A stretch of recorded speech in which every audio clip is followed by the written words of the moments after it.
이어서 보겠습니다. 18절 이행강제금 보겠습니다. 151페이지예요. 이행강제금.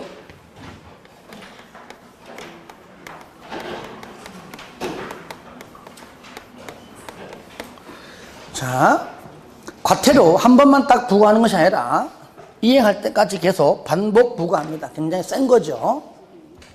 그래서 일단은 쌍걸 1번 위반 건축물입니다. 건물 짓기 전, 건물 짓는 도중, 건물 짓고 난 후 세 가지입니다. 건물 짓기 전 허가 또는 위반하게 되면 허가 또는 승인을 취소하거나, 건물 짓는 도중 공사 중지를 명령하고요. 건물 짓고 난 다음에는 철거 등 조치를 명할 수가 있다. 그러면 이행강제금은 말 그대로 방금처럼 쌍걸 2번, 1번 시정기간 내에 시정명령을 이행하지 아니한 건축주 등에게 이행강제금을 부과하는 것이고요. 그 부과 금액을 보니까 일반적으로 봤을 때에 원칙적으로 요 네 가지가 거의 99%라 해도 과언이 아닙니다. 그죠? 요거 건폐율 위반, 또 용적률 위반, 허가 위반, 신고 위반입니다. 건폐율 초과, 용적률 초과가 위반이죠. 허가받지 않았어요. 신고하지 아니했어요. 그럼 위반이죠. 자, 요건 뭐냐? 얘들은 1제곱미터당 시가 표준액에 몇 프로? 100분의 50이죠. 그죠? 50% 곱하기 위반 면적 이하. 그죠? 위반 면적에다가 각각 위반한 내용에 따라 가지고 어떤 거는 100%지만 어떤 거는 70, 80, 90 있죠. 그죠?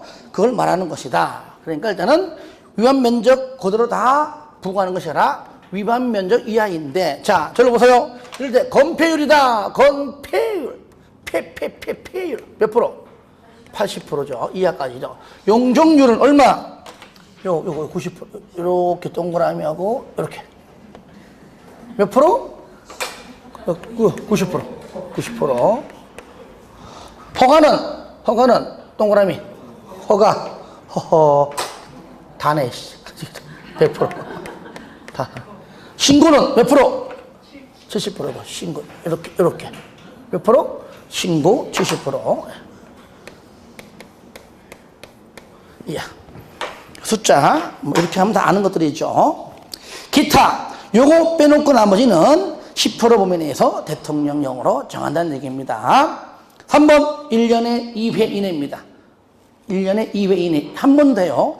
2회 이내 범위 내에서 조례도 정하고요. 4번 하필이면 위반한 건축물이 85제곱미터 이하의 주거용 건축물 등등일 때는 여기서 2분의 1 범위 여기 나온 금액에 다시 그 금액의 2분의 1 범위에서 다시 또 조례로, 횟수도 5회 범위 내에서 조례로 정한다. 5번은 영리 목적을 위한 위반, 상습점 위반이다. 50% 범위 내에서 가중, 80이면 최대 120까지, 그죠? 가중한다. 그 다음에 6번, 7번 묶으세요.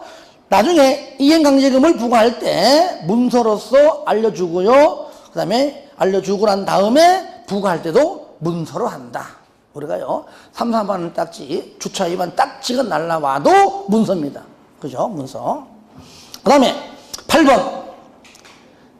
부과 절차 등등은 국고금관리법 시행규칙을 준용하고요. 9번 동그라미 하세요. 이거는 이행강제금이 나오는 법률마다 다 공통된 내용입니다. 시정명령을 일단 받아 이행하게 되면 당연히 새로운 이행강제금 부과를 즉시 중지하지만 이미 부과된 것은 반드시 징수를 한다는 것입니다. 10번 이행강제금 부과 처분을 받은 자가 납부량까지 내지 아니하면 세금 걷듯이 징수한다. 지방세배 수익금의 징수 등에 관한 법률에 따라 징수를 한다. 자, 19절 보겠습니다. 건축분쟁전문위원회, 줄여가지고 그냥 분쟁위원회 이래 부릅니다. 뭐라고요? 분쟁위원회.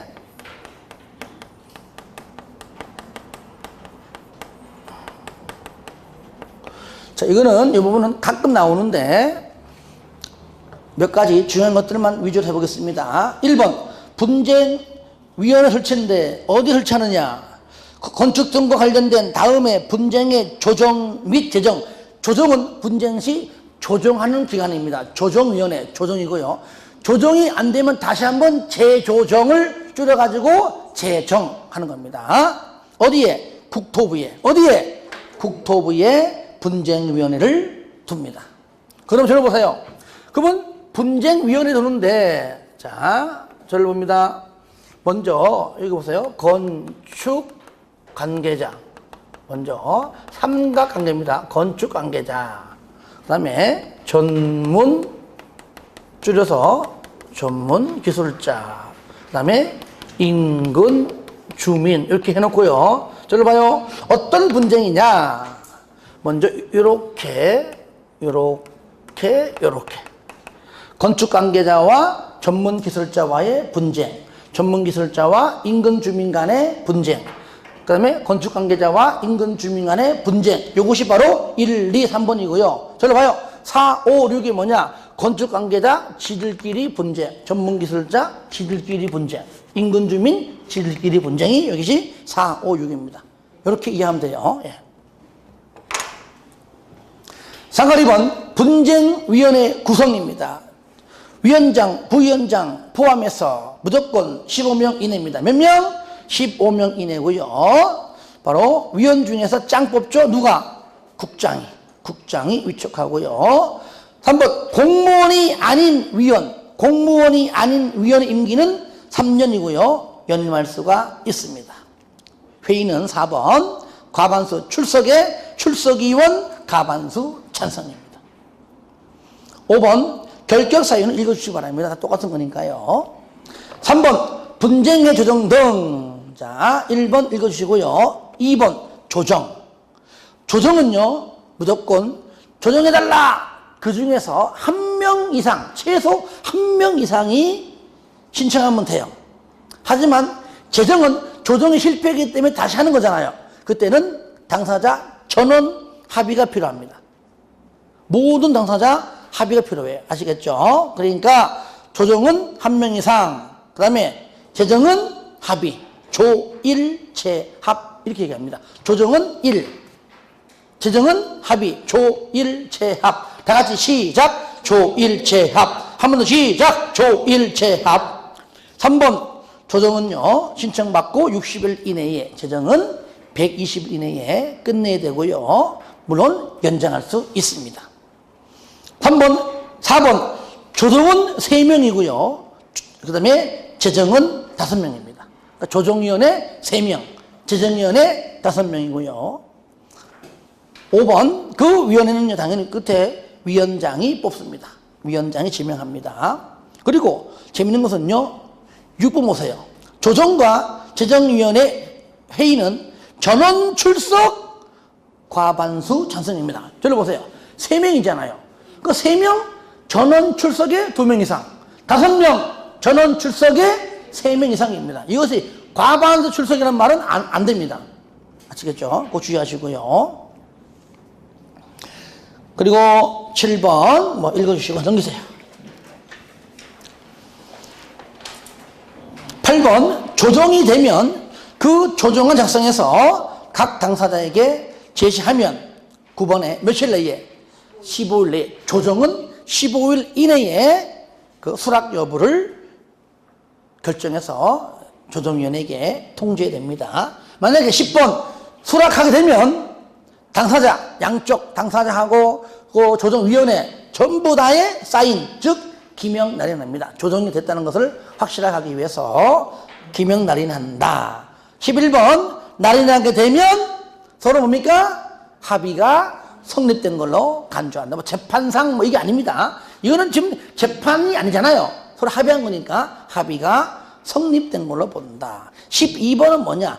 조정이 안 돼가지고 다시 한번 전원 합의를 해가지고 재정 신청 후에 만약에 재정을 했다면은 그때 얼마? 60일 이내에. 저를 봐요. 60일 이내에 어느 한쪽으로부터 재정이 안 되면 이제 소송 거는 건데 60일 이내에 소송을 안 걸었다면 또 소송을 걸었을지라도 60일 이내에 철회했다면 그때는 재정 결과대로 됐다고 보는 겁니다. 그 뜻입니다. 바로 마지막 절. 그죠? 60일 이내에 소송을 제기하지 않으면 재정 내용과 동일한 합의가 성립된 걸로 본다. 13번. 조정 등을 조정이든 재정이든 감정, 진단, 시험 등에 드는 비용은 당사자 간의 합의로 정하는데 바로 뭡니까? 당사자가 너희들이 부담해라. 근데 꼭 보면은요, 이긴 자는 안 낼라 그래요. 그러니까 서로 합의가 안 되면은 조정은 조정위원회, 재정은 재정위원회에서 부담 비율을 정해줍니다. 그냥 싸우지 말고 반반씩 해버리면 되는 것이죠. 내용은 더 있습니다만은 중요한 내용이 다 들어있기 때문에 이 정도만 우리가 좀 알아두시면 좋겠습니다. 건축위원회 몇 개만 볼게요. 우리가 공부할 때 중앙건축과 지방건축위원회가 있는데 설치 의무 국장, 시도, 시군구. 국장은 중앙, 시도, 시군구는 지방 되겠죠. 그죠? 이렇게 뭐 어떤 일을 조정하기 위해서, 재정하기 위해서, 심의하기 위해서 등등 뭐 하기 위해서 건축위원회를 두어야 한다. 상관 2번 중앙건축위원회는요, 딱 하나만 보세요. 심의사항 중에 하나만. 1번 표준 설계도서. 표준, 기준, 표준. 국장이 하지. 그러니까 중앙건축위원회에서 심의한다. 2번 밑에 구성. 그냥 안 보고 넘어간다기보다도 몇 개만 보자 그 얘기입니다. 바로 위원장 등등 포함해서 70명 이내입니다. 2번 위원은 공무원, 그 다음에 학식, 경험 풍부한 자 중에서 국장이 임명 또는 위촉하고요. 3번 위원장과 부위원장, 국장이 똑같이 임명 위촉. 4번 공무원이 아닌 위원 임기는 2년입니다. 한 차례 연임할 수가 있고요. 자, 지방은요, 심의사항인데 1번 건축선의 지정, 다중이용 건축물 분양을 목적으로 하는 건축물인데 이거 다음 중 지방건축위원회 심의사항 아닌 것 하면 이렇게 나오잖아요. 그러면 이렇게 여기 표준 설계도서를 이렇게 집어넣는 경우가 많아요. 그래서 그 정도는 우리가 알고 가자. 안 보는 것보다는 낫다고 얘기죠. 구성 25명 이상 150명 이하이다. 됐습니다. 거기까지 보겠습니다. 자, 이렇게 해서 우리 건축법을 모두 마치고요. 자, 주택법 같이 또 보겠습니다. 주택법. 자, 용어정의 파트에서는 몇 번 얘기했듯이 무조건 한 문제가 무조건 나옵니다. 그래서 양해도 많죠. 또 나올 수밖에 없고요. 무조건 맞춰야죠. 주택이 뭐냐? 바로 끝에 건축물의 전부 또는 일부 및 그 부속 토지. 그러니까 부속 토지도 포함이 된다. 그죠? 근데 가끔 자꾸 지문에 부속 토지는 제외한다 라고 나오기 때문에 자꾸 강조하는 겁니다. 단독과 공동이다. 그러니까 들어보세요. 단독과 공동이 건축법 시간에 배웠잖아요. 뭡니까? 일반적인 단독, 다중, 다가구, 공간인데 공간 포함해서 건축법이고 주택법은 공간을 뺍니다. 아시겠죠? 네 번째 거만 빼면 돼요. 공간 없잖아요. 공동은 건축법상 뭡니까? 아파트, 연립, 다세대, 기숙사. 주택법은 네 번째 기숙사를 뺀다는 얘기죠. 그래서 단독과 공동 분류가 건축법과 같지 않다는 얘기겠죠. 상가로 2번 세대 구분형 공동주택입니다. 세대 구분형. 1번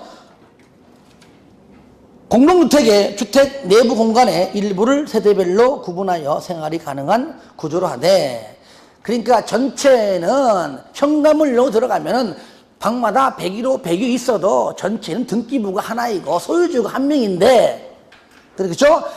안에 있는 101호, 102, 103호, 즉 구분된 공간 일부에 대하여 구분 소유를 할 수 있는 없는 동그라미에서 이걸 자꾸 있는으로 바꿔 나와요. 세입자들이 들어왔다 해가지고 다 구분 소유할 수 없습니다. 그냥 그 전체가 하나입니다. 없는. 특히 기역과 니은 읽어주시고요. 디귿 숫자죠. 건설할 때에 전체 해대수의 3분의 1 이내. 리을 면적도 3분의 1 이내. 그래서 3분의 1, 3분의 1 그 정도만. 2번 보시면 세대 구분형 공동주택의 건설과 관련하여 주택건설 기준 등을 적용하는 경우 밑에 구분된 공간에 세대수에 관계없이 하나의 세대, 이게 어찌 보면 반대죠, 그죠? 예. 각 세대별 안쪽에 방마다 구분 소유 안 됩니다. 왜? 이겁니다. 전체가 세대수가 하나이기 때문에, 주인이 한 명이기 때문에, 등기부가 하나이기 때문이죠. 3번에 국민주택, 그 다음에 민영입니다. 1번 국민주택이다.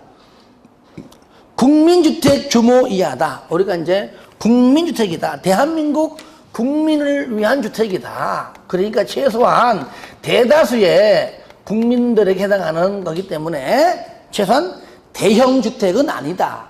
다시 말하면 중소형이다. 그죠? 그러니까 우리가 이제 국민주택 규모 이하다. 그러면 이것이 나오겠죠, 그죠? 바로 중형주택 이하다. 그래 보시면 돼요. 이럴 때, 자, 밑에 보시면은, 그 누가 짓느냐? 1번, 국가, 지자체, 토주공, 지공. 다 같이 시작! 국가, 지자체, 토주공, 지공. 한마디로 여기서는 공공사업 주체다. 하지만 민간도 가능합니다. 니은, 국가, 지자체, 재정, 주택도시기금의 자금, 이런 것들을 지원받아 건설 개량, 즉 민간도 얼마든지 지원받아 가능합니다. 그러므로 2번 민영은 뭐냐? 국민주택을 제외한 1번을 제외한 나머지 모든 것들을 말하지만 간혹 가다가 뭐 민간이 건설하는 주택 하면 틀립니다. 왜? 국민주택도 얼마든지 지원받아서 민간도 건설할 수가 있습니다. 알아두기 중요하죠. 국민주택 규모가 뭐냐? 주거 주택 면적이 줄여가지고 면적이 1호 단독이죠. 단독 세는 단위 1호, 2호 이거고요. 1세대는 공동입니다. 단독이든 공동이든 85 이하까지입니다. 하지만 수도권이 아니요. 서울, 경기, 인천이 아닙니다. 도시지역도 아닌 읍면지역에서는 몇 가지? 100가지. 그러니까 들어보세요. 여기에 국민주택 규모라는 것은요. 일반적으로는 우리가 이제 85 제곱미터 주거적 면적입니다. 이하지만 세대 몇 가지? 100제곱미터 이하까지를 포괄적으로 다 말할 때 국민주택 규모입니다. 국민주택 네 글자로 말하면 일반적으로 85 이하인데 규모라 하면은 예외까지 포함해서 포괄적으로 우리가 봐야 됩니다. 이럴 때 산정 방법은 다음과 같다. 단독은요, 그 바닥 면적에서 지하실, 본 건축물과 분리된 창고, 차고, 화장실 면적은 제외합니다. 아시겠죠? 제외하는데, 다만 지하실이 거실로 사용한다면 그때는 면적에 포함을 시킵니다. 2번 공동 외벽의 내부선 기준입니다. 그러면 단독은 외벽의 중심선이다. 왜? 저를 봐요. 주택법은요, 건축법의 특별법이에요. 쉽게 말하면. 그러니까 주택법으로 적용하고 여기 없으면은 건축법 시킵니다. 아시겠죠? 그러니까 아무런 말이 없다. 그러면 뭡니까? 무조건 중심선입니다. 하지만 공동은 뭐라고요? 외벽의 내부선이다. 요게 만약에 외벽의 중심선 하면 틀리겠죠? 4번 도시형 생활주택. 도시형 생활주택. 우리가 몇 번 봤기 때문에 도시형 생활주택이다. 나오죠, 그죠? 그거 보시면은 먼저 300세대 미만입니다. 뭐라고요? 또 뭐죠? 국민주택 규모. 아, 여기까지 보면은 원칙 85세대 100까지네? 라고 보지만 뒤를 딱 보는 순간 어디 지역에서? 도시지역이다 라는 말 때문에 85 이하까지구나. 왜? 100까지는 도시지역이 아니어야 되거든요. 그러므로 도시형 생활주택은 얼마까지? 85 제곱미터 이하까지밖에 안 된다. 하는 김에 뒤에 나옵니다만 미리 합니다. 얘는요, 자 보세요. 감리자를 지정하지 않습니다. 또 있죠. 분양가 상한제를 적용하지 않습니다. 자, 뒤에 나오는 거 미리 한번 보는 겁니다. 요거는 이 부분 문제 나올 때 지문 등장합니다. 이제 묶어서 이제 같이 정리해야 돼요. 물론 요거 두 개는 뒤에 공부할 때 한 번 더 언급할 겁니다. 나오는 파트에서. 하여튼요, 도시형은요, 얘는 그게 두 가지 있잖아요. 뭐가 있었죠? 자, 원룸형이 있고, 그 다음에 단지형이 있다. 근데 원룸형은 겉에서 보기에는 아파트고, 겉에서 보기에는 연립이고, 다세대인데, 현관문형으로 들어가니까 원룸 구조이다. 단지형이다. 현재 일반 주택 등등이 전부 다 단지형의 아파트 다 1단, 2단지 있기 때문에 도시형으로 아파트를 단지형으로 굳이 할 필요 없다. 왜? 지금 하고 있기 때문에. 근데 연립하고 다세대는 현재 없기 때문에 단지형으로 줘라 그 말이죠. 그러니까 도시형 생활주택의 아파트는요. 아파트는 면적이 얼마 이하예요? 무조건 50 이하. 얘는 얼마죠? 얘는 무조건 면적이 얼마죠? 50제곱미터 이하까지밖에 안 되잖아요. 얘는 얼마? 얘는 말이 없다는 얘기는 얼마죠? 85 이하. 그죠? 85제곱미터 이하까지다. 그러니까 연립과 다세대는요, 때에 따라서 50, 80 다 되지만 아파트는 무조건 50제곱미터 이하까지밖에 안 된다. 그 내용이 1번에 기억 있죠, 그죠? 50 이하 원룸 주택에서 니은 됐고 읽으시고 디귿 욕실 및 보일러실을 제외한 부분의 하나의 공간 한마디 원룸인데 면적이 30 이상일 때는 원룸으로 하여야 하지만 투룸으로도 할 수 있다 그 얘기예요. 리얼 지하층은 하지 마라.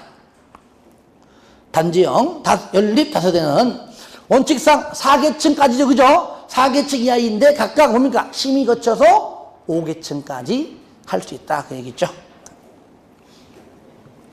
알아두기 보겠습니다. 건축 제한 1번 하나의 건축물에는 도시형 상업주택과 그 밖에 현의 일반주택이죠. 하나의 건축물입니다. 동을 달리할 때 가능합니다.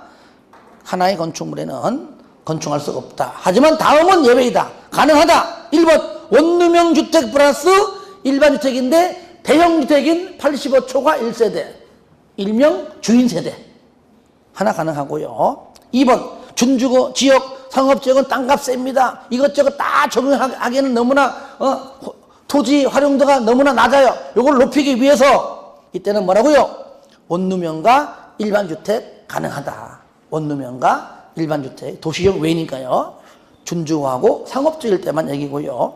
2번은 뭐냐? 도시형끼리도 원룸형과 플러스 단지형을 하나의 건축물에 함께 건축할 수가 없다. 왜? 면적이 다르기 때문이죠. 일반적으로 하나의 건축물에는 면적을 같게 하는 것이 통상적이죠. 그죠? 101동이 30평이면 다 이러지. 뭐 1층부터 10층까지는 면적 얼마 이렇게 하는 경우는 거의 드문다. 거의 없죠. 드물고요. 아예 없다고는 못 보지만 거의 없다. 그래 보시면 됩니다. 밑에 주택의 규모별 건설 비율. 국장은 주택 수급의 적정을 기하기 위하여 사업주체가 건설하는 주택의 몇 프로? 75%. 가로 안에 주택조합이나 고용자가 건설 시에는 100% 이하까지 국민주택 규모로 건설하게 할 수 있다. 누가? 국장이. 여기서 75%와 100% 두 개를 알아두시면 되겠습니다. 상가로 5번 준주택. 주택은 아니지만 주택처럼 쓰니까 주택에 준해서 주택법으로 관리하겠다. 주택 외의 건축물과 그 부속 토지로서 주거시설로 이용 가능한 시설 등인데 4가지입니다. 다 같이 시작! 기숙사, 노인복지주택, 다중생활시설, 오피스텔 4개. 나머지 기타를 해서 넣었는데요. 요건 잘 나오지 않는 부분이지만 가끔 뜨기 때문에 줄 끈 거 있죠. 그 위주로 보시면 됩니다. 1번 임대주택, 임대가 목적이죠. 공공임대, 민간임대가 있고요. 2번 토지임대부 분양이 뭐냐? 토지 소유권은 토지임대부 분양주택 건설 사업을 시행한 자 가지고 건축물과 복리만 그에 대한 소유권만 주택을 분양받은 자가 가지는 게 바로 토지임대부 분양주택이다. 3번에 에너지 절약형 친환경주택이 뭐냐? 줄근 거 보세요. 에너지 사용량을 절감하거나 이산화탄소 배출량을 저감할 수 있도록 건설된 주택이고요. 니은 사업계획 승인을 받은 공동주택이라면 다 이렇게 건설해야 됩니다. 승인. 건축법 말고 주택법상. 4번 건강 친화형 주택입니다. 기역, 실내 공기에 오염 물질 등을 최소화할 수 있도록 하는 건데요. 요거는 니은입니다. 500세대 이상, 500세대 이상은 전부 다 건강 친화형이다. 500세대가 안 되는 것은 뭐 의무적이 아니기 때문에 하든지 말든지지만 500세대 이상은 의무적이다. 장수명 주택, 다른 말로 따라합니다. 100년 주택.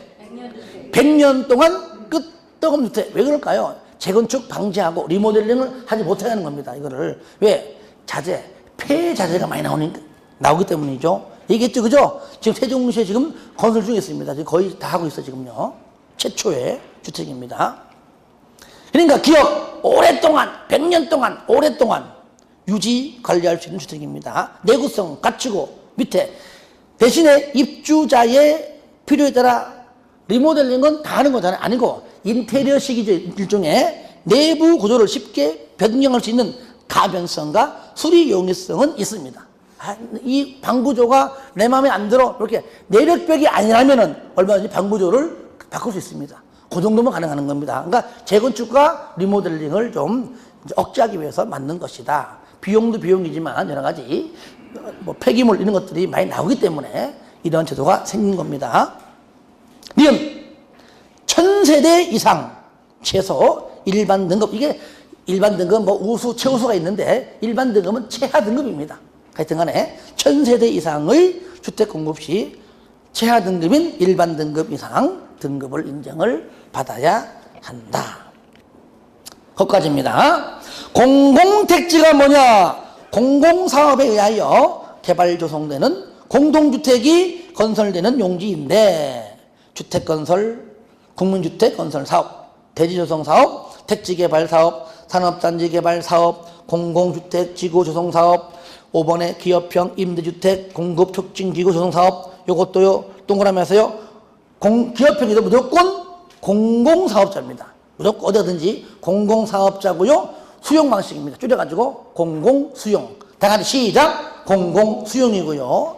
6번 동그라미 해서요 도시개발 사업도 마찬가지예요. 공공사업자, 공공시행자고요. 똑같습니다. 이것도 수용 방식입니다. 공공수용, 공공수용. 그러니까 6번에서 알 수 있는 거. 저를 봐요. 일단은 민간시행자는 무조건 X. 민간시행자 X. 무조건 수용 방식인데 환지 방식 X. 그러니까 뭐 민간시행자가 등장하는 순간 그 지문 틀렸습니다. 환지 방식이라는 단어가 나오는 순간 그 지문 틀린 겁니다. 하나 더. 정비법상 정비사업 X.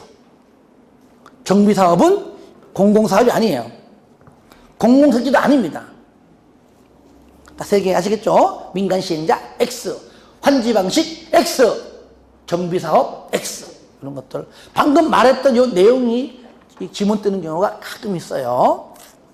그리고 7번 경제자유구역 개발사업도 수용방식이 있죠. 그 외에 8번 혁신도시 개발사업, 행정중심 복합도시 건설사업, 10번에 공익사업 등등 있다. 8번에 주택단지. 저를 봅니다. 이거는요 우리가 일반적으로 주택단지가 이래 있습니다. 이게 한마디로 하나의 단지인데 당연히 하나의 단지입니다. 누가 봐도 하나의 단지인데 하필이면 여기가 뭐가 있어요. 이때는 뭡니까? 각각 별개로. 이게 A하고 B 뭐라고요? 각각 별개로 본다. 어떤 경우나 여기가 하필이면 철도다. 그러니까 왕래가 어렵잖아요. 철도다. 고속도로다. 자동차 전도로다. 방금 세 가지의 공통점이 뭡니까? 뭐예요? 인도가 없고 인도가 없으니까 횡단보도도 없다. 횡하려다가 횡 갑니다. 아시겠죠? 그러니까 안 돼. 일단 각각 별개다. 그리고 도로 넓이다. 그냥 여러분 했잖아요. 시험 끝난다요. 뭐 하겠습니까? 여행 갈 때 20일 동안 어디 가라? 팔도 유람해라. 딱 20일만 가세요.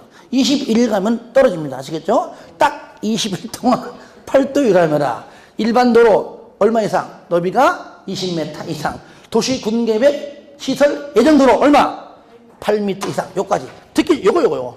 숫자 가지고 얘만 틀리게 해요. 그 정도로만 체킹하시고요. 상가로 보면 부대, 복리 구분해서 비교할 줄 알면 돼요. 부대, 주택에 딸린 시설 설비, 주차장, 관리사무소, 담장 및 주택단지 안 도로, 건축 설비, 경비실, 자전거 보관소, 공중화장실. 2번 복리, 주택단지의 입주자 등의 생활복리를 위한 다음에 공동시설, 기업, 어린이 놀이터, 근생시설, 유치원, 주민운동시설, 경로당. 아시겠죠? 그러니까 하나 더 추가한다면 바로 이거 10번입니다. 기간시설 및 간선. 더 중요한 건 기간 아닙니다. 간선 시설입니다. 일단 뭐냐? 기간시설은 뭐냐? 도로, 상하수, 전기, 가스, 통신, 난방 이런 것들을 아파트 단지 안에 있는 도로와 전기와 가스와 난방을 아파트 밖에 있는 도로와 공동구에 있는 전봇대에 있는 전기, 가스와 연결시키는 것이 바로 간선시설, 안과, 박.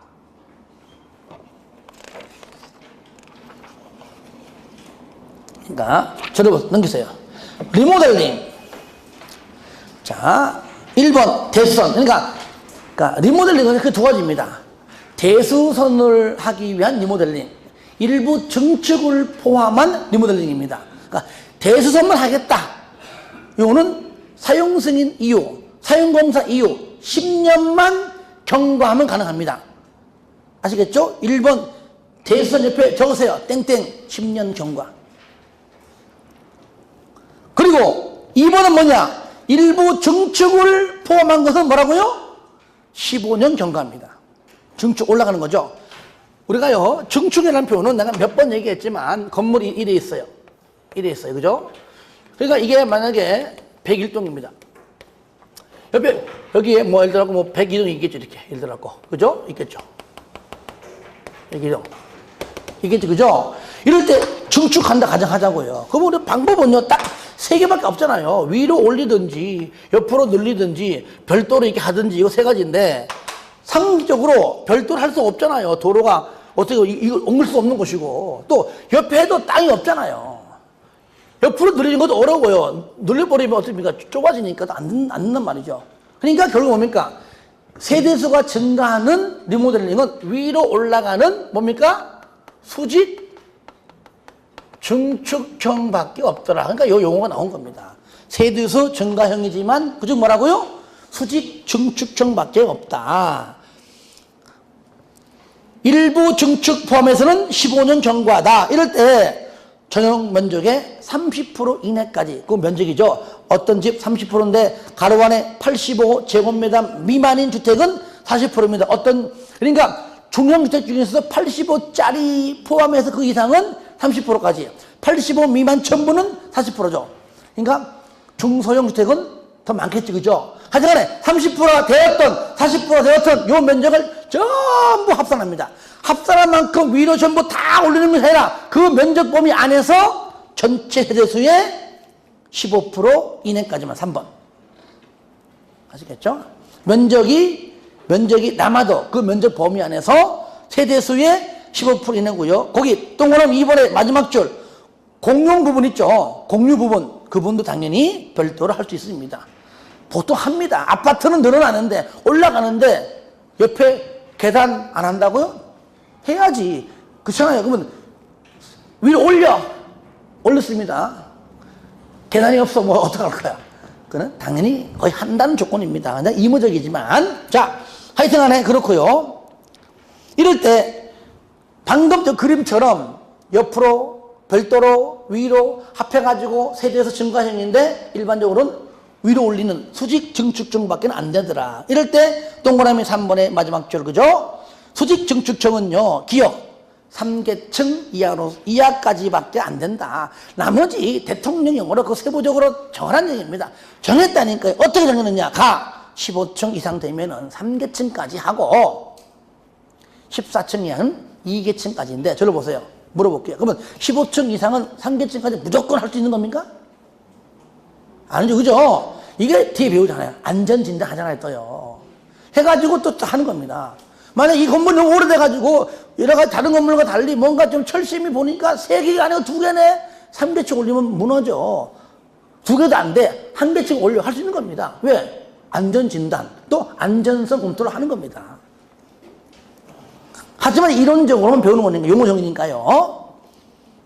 니은, 그러니까 수직 증축적 위로 올리려면은 옛날 처음에 기존 건축물의 신축 당시 구조도들을 가지고 있을 것. 쉽게 말하면 설계도면 가지고 있을 것. 여러분들 가끔 TV 보다 보면은 이런 거 기억나죠? 다세대 건물, 다가 건물 짓다가 폭삭. 요거는 제가 보기엔 그래요. 설계도면이 아마 없을 겁니다. 설계도면이 있었으면은 설계도면을 하게 되면 이 건물 더 이상 못 올려 하면 못 올린 건데, 없으니까 올리다가 아마 좀 사고가 난 것 같은 생각이 들어요. 있으면 절대로 그거 못하게 하죠, 설계사가. 여러분들 나중에 건물 지을 때 반드시 설계도면은 갖고 있어야 됩니다. 그리고 집 팔 때에도 그냥 파는 거하고 도면 같이 주면서 파는 거 다릅니다. 신뢰가 있어요, 그러면은. 근데 일반적으로요, 이게 여러분이 건축주가 돼가지고 애초부터 내가 여기 살려고 건물 질 때는 좀 튼튼해집니다. 일반적이야. 철심 막 2개 넣고 3개 넣고요. 어차피 내가 살 집이니까. 그러니까 좀 더, 3개만 넣어도 되는데 1개 더는 할 수 있어요. 좀 더 뭔가 모르게 튼튼한 게 보입니다. 그런데 건축업자가 짓는 것은요, 그냥 딱 원칙대로만 합니다. 그러니까 딱 3개면 딱 3개만 집어넣고요. 그리고 10만원짜리면 한 8만원짜리 집어넣은 거래. 조금 그렇게 해요. 불법 아니니까. 왜? 파는 목적이니까. 또 그런 양반들이 꼭 설계도면 안 줍니다. 왜? 뽀는 아니까. 불법 아닙니다만은 뭔가 모르게 좀 불행이잖아요. 있다 하더라고요. 그래서 그런 것들만 잘 조심하면 돼요. 그래서 여러분들이 이 건물을 살 때에 우리 중개업 입장이잖아요. 앞으로 그죠? 할 때에 이것도 알아보는 건 좋아요. 이 건물 단독주택 지을 때에 건축업자가 팔려는 목적으로 지었는가? 아니면 여기 있는 건축주가, 집주인이 본인이 살려고 본인 직접 시공자를 계약해서 본인 직접 지었는가에 따라서 그 집의 가치는 올라가는데, 같은 값이라면 후자 쪽이 좋죠, 그죠? 그런 것들도 하나의 좋은 방법이고, 그리고 그런 것들을 여러분이 알 수 있으면은 중개할 때 그런 것들을 잘 감안해가지고 중개하면 실리 없잖아요. 무조건 얼마 하지 말고, 사실 이 주택은 일반 주택과 달라요 하면서, 그죠? 해주면은 의뢰인이 굉장히 신뢰를 가질 겁니다. 자, 12번 공부. 하나의 주택단지에, 자, 요건 밑에 보세요.